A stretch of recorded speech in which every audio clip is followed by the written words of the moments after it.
Jésus nous a dit qu'il y aura des famines et des tremblements de terre, mais que tout cela ne sera que le commencement des douleurs.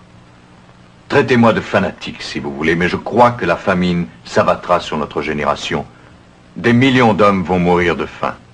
Les années qui viennent nous réservent de terribles sécheresses, des inondations et des bouleversements de climat qui détruiront une grande partie de nos ressources alimentaires. Des hivers sans neige occasionneront de désastreuses récoltes. Et des famines en résulteront en Russie occidentale, en Inde, au Pakistan et dans tout le sud-est asiatique. En Afrique, ce sera probablement plus dur encore. Des millions d'hommes mourront de faim.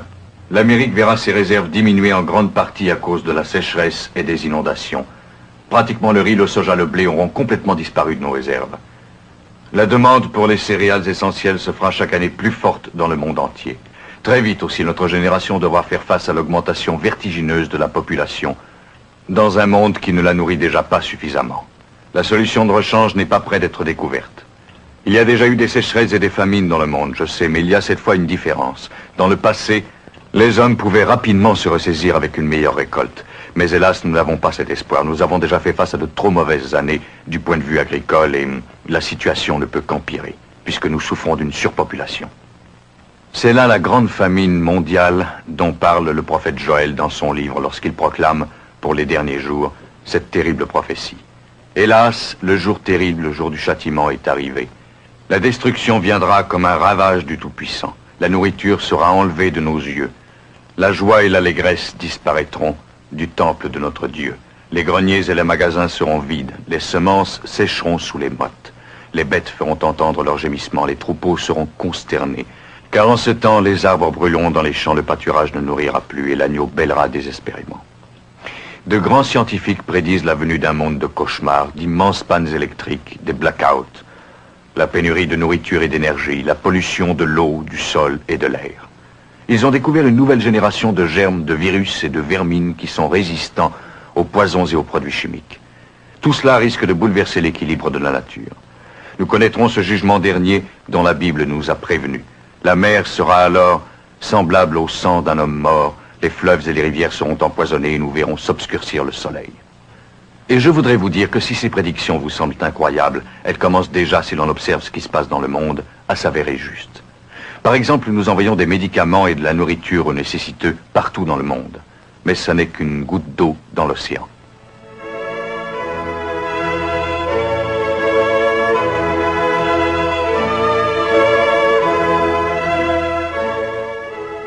La famine est d'ores et déjà le premier facteur de mortalité. Les récoltes perdues placent des millions d'êtres humains devant le problème de la faim. Au Biafra et au Bangladesh, l'horreur dépasse tout ce qu'on peut imaginer. En ce moment même, des millions d'enfants meurent de faim.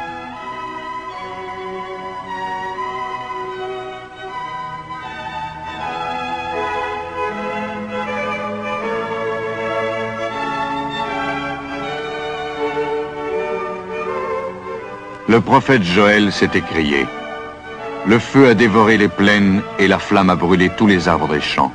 Les animaux sauvages crient aussi vers toi, car les torrents sont à sec et il n'y a plus de pâture. Cette prophétie est en train de s'accomplir à la lettre.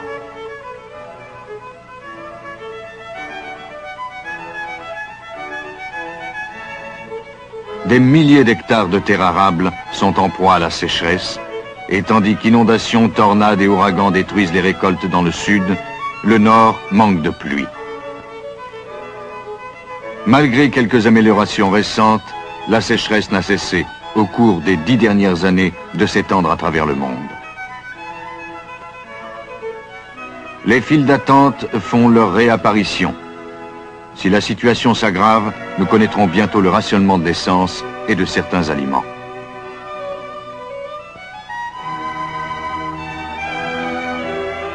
La Bible prédit que Dieu jugera le monde par des périodes d'obscurcissement. Le mot blackout n'est déjà plus étranger aux habitants de New York, de Londres et d'autres villes importantes. La Bible prédit une extension incroyable du phénomène. Et ce n'est déjà plus du domaine de la fiction pour ceux qui travaillent à la chandelle. Des villes entières risquent d'être paralysées. La pénurie de pétrole peut entraîner une série de blackouts à travers le monde.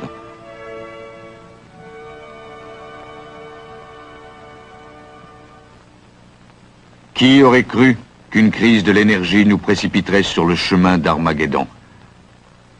L'ultime guerre mondiale se fera pour le pétrole arabe. La présente pénurie de pétrole nous indique clairement cette direction. Voici un avion de transport supersonique. Plusieurs s'opposent à la pollution sonore de ces bangs. D'autres redoutent son influence sur l'atmosphère. Les hommes de science témoignent que si le SST modifie le niveau d'ozone terrestre de seulement 5%, nous sommes en péril, car une plus grande quantité de radiation solaire nous atteindront alors.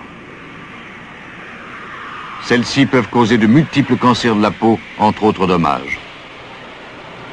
Ces avions supersoniques peuvent hâter le jour du jugement.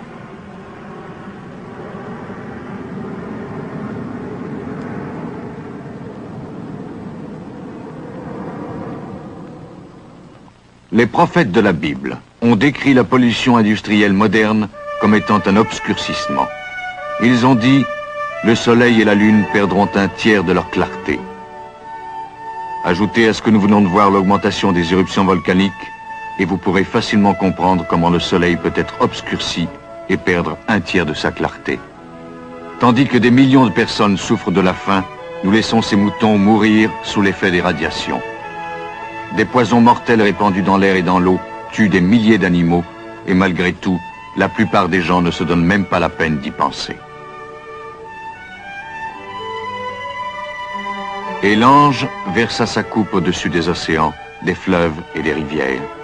Et ils devinrent comme le sang d'un homme mort, et tout ce qui s'y trouvait mourut.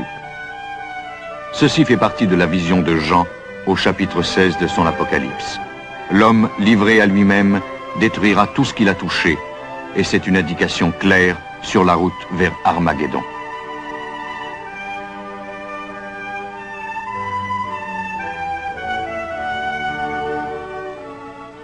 Des super rats immunisés au poison infestent les réserves de céréales et transmettent de redoutables maladies aux êtres humains.